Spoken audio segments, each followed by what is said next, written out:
नमस्ते। सकारात्मक सन्देशमा आज जीवनमा प्रगति गर्न परिवार, घर, दायित्व निभाउन स्वास्थ्यको महत्त्व। कतिजना अलि पाका उमेरका मान्छेहरूको जब हामी नजिक बसेर आफ्नै आफन्तहरूको जब हामी नजिक बसेर सुन्छौँ, विभिन्न कारणले गर्दा कमजोर भयो, रोगी भयो, कतिपयका बाध्यता थिए, परिवारको अबुझ, परिवारको राम्रो सपोर्ट नपाउनु, बाध्यता, कतिपयको गरिबीको कारण, कतिपय हामी बच्चाहरूलाई हुर्काउने, हामी बच्चा हुँदा हामीलाई स्याहार समार गर्ने, पालन पोषण गर्ने त्यो जिम्मेदारीको कारणले गर्दा आफ्नो ख्याल गर्न समय भएन, सकिएन, विभिन्न किसिमका अनुभवहरू हामी सुन्न पाउँछौँ। कतिजना फेरि हामीले देख्न पाउँछौँ सुविधा अलि धेरै भएर शरीर बिगारेका मान्छेहरू, सानो काम गर्नु पनि अर्को सहयोगी राख्नुपर्ने, सम्पत्ति र पैसाको कारणले गर्दा लापरवाही गरेका, शरीर बिगारेका मान्छेहरू, स्वास्थ्य बिगारेका मान्छेहरू, कतिपयका बाध्यताले बिग्रियो भने कतिपयका लापरवाहीले बिग्रियो। बुद्धको एउटा अनुभव र घटना। बुद्ध हुनु अगाडि सिद्धार्थ राजकुमार थिए। राजकुमार के को कमी? राजकुमारलाई सबै सुविधाहरू थिए, सुख सुविधा सबै भोगे, छिटो विवाह भयो, पिता पनि बने। तर कता कता जुन आफूले खोजेको भित्रको शान्ति, आनन्द र सन्तुष्टि र तृप्तिको अनुभूतिको अभाव खट्कियो जब लगभग 30 वर्षका भए। अनि सोचे, मैले जुन कुरामा सुख छ भनेर भोग्छु, खान्छु अथवा अनुभव गर्न खोज्छु, केही छिन त्यसले सुख दिए पनि एकछिन पछाडि त्यही कुराले मलाई दुःख दिइरहेको छ। अनि अब केही बेर भोग्यो अनि त्यसपछि राम्रो लाग्यो, थकान दिएको छ, अनि त्यसलाई छोड्यो, फेरि केही दिन पछाडि अथवा केही छिन पछाडि फेरि त्यही कुरालाई भोग्नलाई इच्छा जागिरहेको छ। मेरो बुझाइको आधारमा यो इन्द्रियबाट भोग्ने कुराहरू मैले खोजेको आनन्द होइन। त्यसैले सिद्धार्थले के सोचे भने अब राजा र दरबार अथवा सुविधाबाट पाइने कुराहरू यति नै हो, अब मैले अर्कै केही जुन मेरो भित्रको प्यास छ त्यो मेटाउनको लागि खोज्नुपर्छ, दरबार छोड्नुपर्छ। यस्तो निर्णय भयो, भागे। सामान्य मान्छेलाई जस्तो सजिलो कहाँ हुन्छ र राजकुमारलाई भाग्न। त्यसैले वेशभूषा बदलिए, सामान्य वेशभूषामा नचिनिने बनेर केही दिन भौतारिए। केही दिन पछाडि समयमा खान छैन, सुत्न छैन, शरीरलाई स्याहार छैन, सामान्यभन्दा सामान्य जस्तो हुन थाल्यो। यसरी 6 वर्षसम्म भौतारिँदा शरीर के भयो? दाढी कपाल बढ्यो, नङहरू बढे, समयमा सुत्न छैन, समयमा खाना छैन। यस्तो हुँदाखेरि शरीर कङ्काल जस्तै बनेछ, एकदमै कमजोर भयो। एउटा रुखको तल बसे। 6 वर्ष पछाडिको घटना हो। वैशाखको अलि खडेरी हुन्छ नि वैशाखमा, त्यस्तो बेलामा गर्मी भयो र नुहाउने विचार गरे, शरीरलाई सफा गर्ने विचार गरे। तर आफू बस्ने त्यो रुखको नजिकै हिँडेर जान सकिने ठाउँमा जुन खोला थियो त्यहाँ गएर नुहाउने विचार गरे र गए। खोलामा पसे। पानी कम थियो खडेरीको बेला, तर त्यो कम पानीले पनि कमजोर मान्छेलाई बगाउन खोज्यो। आत्तिए, अतालिए। अनि भित्रबाट सोचे, भवसागर तर्छु भनेर हिँडेको म अहिले त एउटा सानो खोलाले बगाउन थाल्यो। बाटो बिराएँ कि क्या? भित्रबाट यस्तो केही विचार आयो। अनि डराए। त्यो पानीले बगाउन थाल्यो। छेउतिरबाट आएको रुखको जरा थियो, त्यो समातेर लतारिँदै बाहिर निक्ले। अनि अब आफू जुन रुखको तल बसिन्थ्यो त्यो ठाउँसम्म जान्छु भनेर हिँड्न लाग्दा अलिकै पर पुग्दा कमजोर भएको कारणले लर्खराए र बेहोस भएर लडे। गाउँमा पुरानो समयमा, अहिले पनि कहीँ कहीँ होला, जुन घरमा गाईहरू पालिन्छ त्यो गाईमध्ये कुनैले बच्चा दियो भने, ब्यायो भने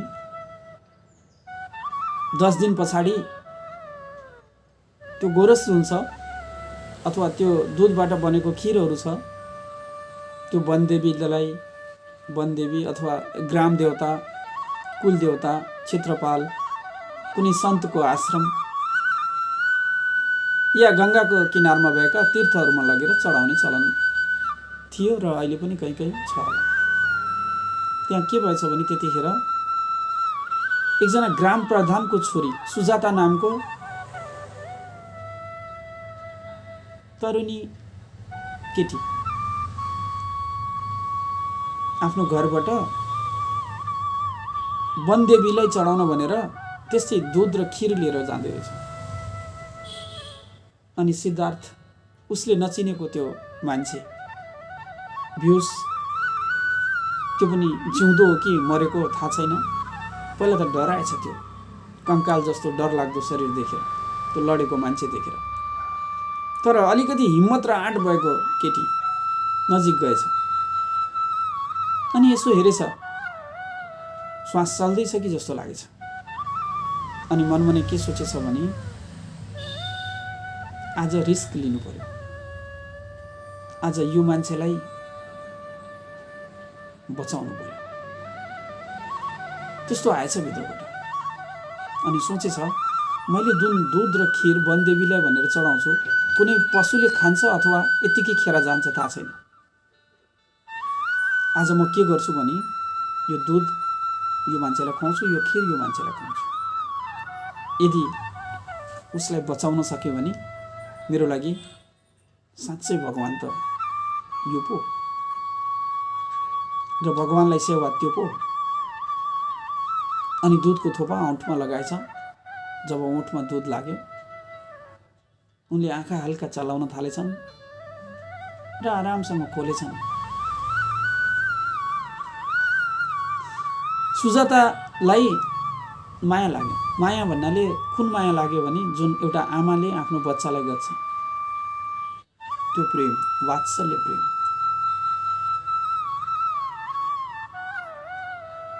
अनि आफू बेहोस भएर लडेकोलाई दुधको थोपा ओठमा लगाएर आँखा खोलाउने त्यो सुजातालाई देखेर पनि उनले मातृत्व प्रेमको अनुभव गरे।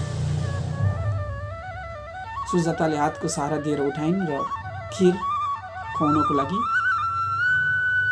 नजिकै मुखको नजिकै घाँस लगिन्। आजसम्म सिद्धार्थले दरबार छोडेदेखि कसैबाट केही लिन्न, स्वयं खोज गर्छु भन्ने जिद पक्रेका थिए।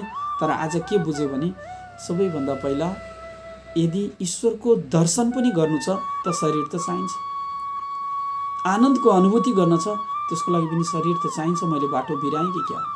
सुजातालाई दिएको त्यो खिर खाए। शरीर सुकिसकेको थियो, आँत सुकिसकेको थियो, धेरै खान सक्थिनन्। 2-3 गाँस खाइसकेपछि अलिकति भित्रबाट बोल्न सक्ने, उम्मिन सक्ने ताकतको अनुभूति भयो। तर त्यो कमजोर, अबोध जस्तो लाग्ने ठुलै भए पनि बच्चा जस्तो देखिने सिद्धार्थलाई जब आफूले 2-3 गाँस खिर खुवाइन् अझै बढी माया लाग्यो, टिठ लाग्यो र भनिन् तिमी कहाँ बस्छौ, म तिमीलाई त्यहाँसम्म पुर्याइदिन्छु।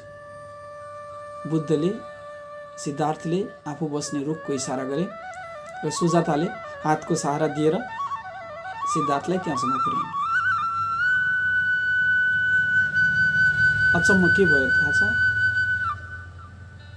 त्यो बुद्ध पूर्णिमा त्यही हो। त्यही रात सिद्धार्थलाई बुद्धत्व गर्यो। हामी आज जुन बुद्ध पूर्णिमा भनेर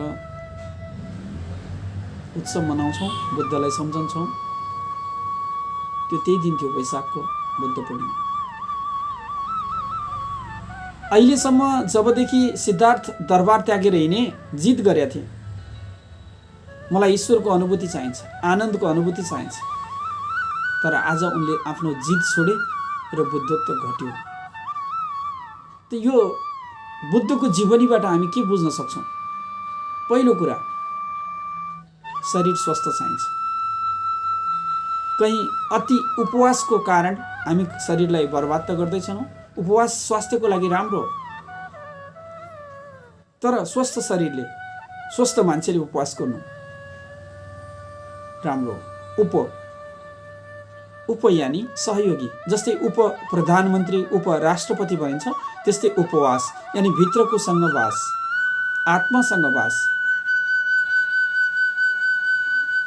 त्यो वास गर्नको लागि शरीर शुद्ध चाहिन्छ, त्यसैले उपवास। भित्र मैलहरू जमेको छ भने त्यो अनुभूति गर्न अलिक कठिन हुन्छ, भित्रको आफ्नो अनुभूति गर्न। त्यसैले एउटा त शरीरलाई स्वस्थ राख्नको लागि सकिन्छ हप्तामा अथवा 15 दिनमा अथवा 1 महिनामा उपवास। यसै पनि स्वास्थ्यको लागि राम्रो।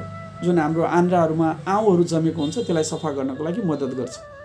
कागती पानीको सेवन गरेर, फलहरूको सेवन गरेर, नसक्नेहरूले एक समय खाएर उपवास गर्दा राम्रै हो। तर उपवासको नाममा कमजोर मान्छेले, आफै उभिन नसक्ने मान्छेले भोकै बस्नु, त्यो चाहिँ राम्रो होइन। पहिला शरीरलाई स्वस्थ बनाउनुहोस्, अनि 15 दिनमा हप्तामा एकचोटि उपवास बस्नुहोस्, राम्रो। अनि दोस्रो कुरा, बाहिरको कुरा, सांसारिक कुराहरू जिदबाट, प्रयत्नबाट जोड लगाएर पाइन्छ, तर भित्रको कुरा छोडेर मात्रै पाइन्छ। प्रयत्नबाट मुक्त भएपछि मात्रै पाइन्छ, केवल विश्रामबाट मात्रै पाइन्छ। एउटा भनाइ छ, राम विश्राममा पाइन्छ। बुद्धले जब बुद्धत्व प्राप्त गरे भनिन्छ, पहिलो उनको शिष्य जो हो त्यही उनको प्राण रक्षा गर्ने सुजाता हो। र बुद्धले बुझेको कुरा के हो थाहा छ? आखिर मैले दरबार छोडेर हिँडेँ, श्रीमती बच्चा छोडेर हिँडेँ, सुख सुविधाहरू सबै छोडेर हिँडेँ, आनन्दको खोजीमा बाहिर खोज्दै हिँडेँ, तर मैले त्यो भेटाएँ स्वयंभित्र।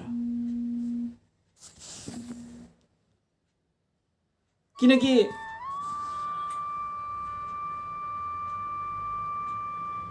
जुन परम आनन्द छ नि, बुद्धको अनुभवमा स्वयंभित्र छ र स्वयं हो। हामी भौतारिएको त बाहिर खोजेर, सुख सुविधामा खोजेर, धन दौलतमा खोजेर, घर परिवारमा खोजेर, संसारमा खोजेर। त यो संसार छोडेर होइन, संसारमा भएर पनि र संसारको यो शरीरमा भएर पनि र भएर मात्रै त्यो सम्भव छ अनुभव गर्न। त्यसको लागि सबभन्दा पहिला निरोगी हुन जरुरी छ। यदि रोगहरू लागेको छन् भने त्यसबाट उपचार गर्न जरुरी छ। शरीर र विचारलाई स्वस्थ बनाउन जरुरी छ। अनि मात्रै आत्मानुभूति या स्वयंभित्रको आनन्दको अनुभूति गर्न सम्भव छ। कतिपय हामी जन्मैदेखि जिनबाट नै मातापिताको कारणले गर्दा हामी आफ्नै किसिमका नेचरहरू लिएर आएका हुन्छौँ। कतिपय प्रारब्धका कर्महरूको कारणले गर्दा हामी त्यस्ता केही कुराहरू लिएर आएका हुन्छौँ। तर यो जन्ममा खानपान, केही शारीरिक व्यायामहरू, निश्चित विश्राम, काममा तालमेल, जिम्मेदारीमा तालमेल र समय समयमा प्रकृतिसँग आनन्द, आफ्ना परिवार बच्चाहरूसँग समय। हाम्रो नेपाली जुन कल्चर छ नि अद्वितीय छ।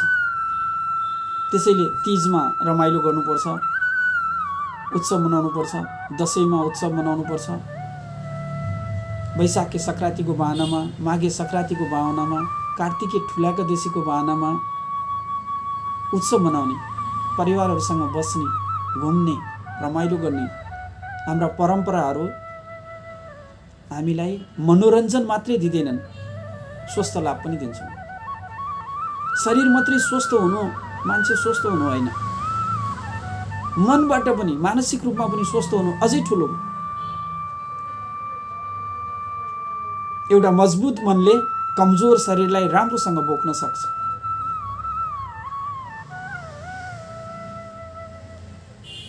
एउटा मजबुत मनले, स्वस्थ मनले जतिसुकै कमजोर शरीरलाई पनि सम्हाल्न सक्छ। त्यसैले मनलाई पनि मजबुत बनाउनको लागि ध्यान साधनाहरूको अभ्यास जीवनमा अति आवश्यक छ।